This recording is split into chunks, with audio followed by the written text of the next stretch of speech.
Hello guys, ayan magluluto tayo ng pampano. Meron dyan mga sangkap. So ayan po, ganito ganyan. So linuto na natin yung mga ganyan. Pagkatapos ng mga ganyan, ginagawa na ng mga luya ganyan. Pagkatapos ng mga luya natin ginagawa, nilagyan ng mga kamatis sa mga ganyan. Tapos yung chicharon ng mga ganyan. Ayan ang mga sumit na siya. Tapos ganyan.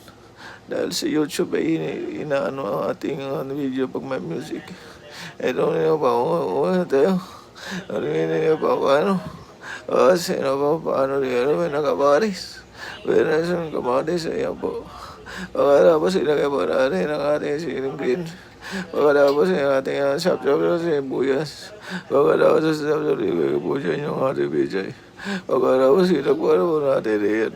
Pagkatapos natin binuksan. Pagkatapos natin binuksan, ginili po natin ang ating mga bijay.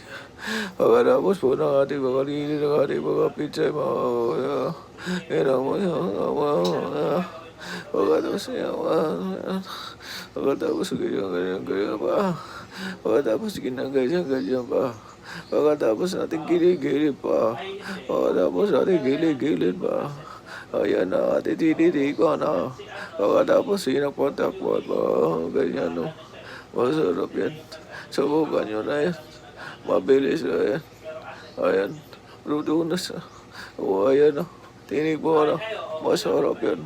Gawin mo na. Babay. O ayan. Nagtapis-tapis pa na yan.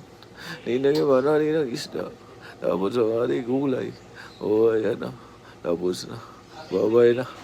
Alright. Bye-bye. Oh, ay. Bye-bye.